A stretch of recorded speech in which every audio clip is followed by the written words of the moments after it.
میرے مولا مجھے تو دین کی محنت عطا کر دے، میرے مولا مجھے تو دین کی محنت عطا کر دے، تیرے رستے میں جا جائے۔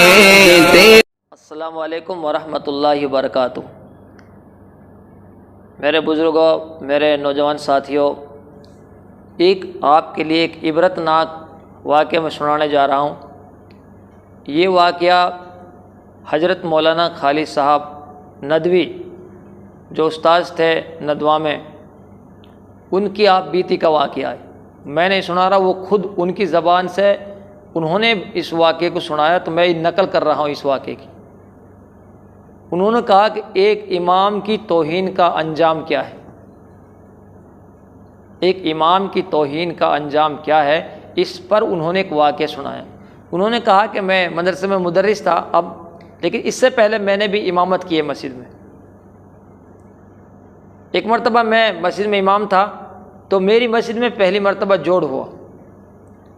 جب جوڑ ہوا تو اجتماع تھا، اور اجتماع چل رہا تھا، تو عشاء کے بعد بھی اجتماع ہونا تھا، تھوڑا لیٹ ہو رہا تھا، تو عشاء کی اذان لگ چکی تھی۔ جیسے نماز کا ٹائم ہوا ہے، تو جو اس مسجد کا جو مالک تھا، یعنی مقتدی، مین اصل ایک مقتدی تھا جو خاص ذمہ دار تھا اس کا، وہ آیا تو انہوں نے کہا کہ نماز پڑھائیے۔ تو میں نے ان سے کہا کہ ابھی پروگرام چل رہا ہے، 10-15 منٹ اور پروگرام چلے گا۔ تو بہرحال انہوں نے ان کی گدی کو پکڑ کر لا کر مصلی پہ کھڑا کر دیا کہ اب مصلی پہ آ گئے تو نماز تو پڑھانی پڑے گی۔ تو انہوں نے کہا کہ جس وقت انہوں نے میری گدی کو پکڑ کر مصلی پہ لائے، مجھ سے کہا کہ نماز پڑھائیے، تو میں نے لمبی صورت شروع کر دی، کیونکہ اب میں خود آزاد تھا، میں نیت باندھ چکا تھا، اور مصلی پہ میں ہوں، میں امام ہوں۔ تو میں نے چاہے میرے اختیار ہے، چاہے میں سورہ بقر پڑھوں، چاہے میں سورہ آل عمران پڑھوں، تو میں نے لمبی صورت شروع کر دی۔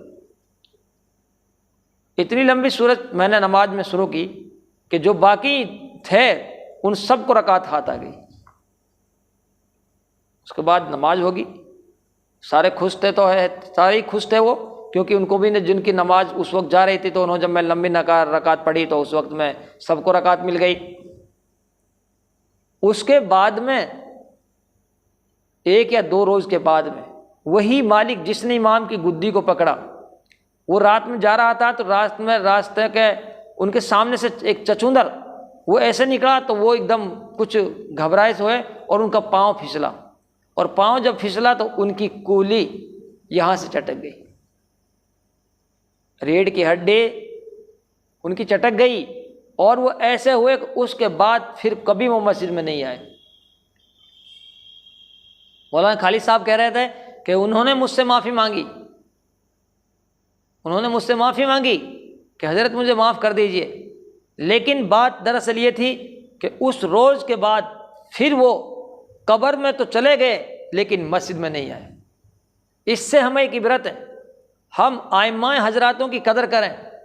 امام کا درجہ وہ ہے، آپ 24 گھنٹہ قرآن کی تلاوت کریں، آپ 24 گھنٹہ آپ نفلوں میں اپنی پوری دن اور پورا رات کو اپنی نفل نمازوں میں نکال دیں، آپ تسبیح میں نکال دیں رات اور دن کو، لیکن امام عشاء کی نماز فرض پڑھ کر 3 رکعت وتر پڑھ کر سو جائے، تو پوری رات تسبیح اور قرآن میں گزار دے، نفلوں میں گزار دے، تو اس امام کے اس تب بھی برابر نہیں ہو سکتا۔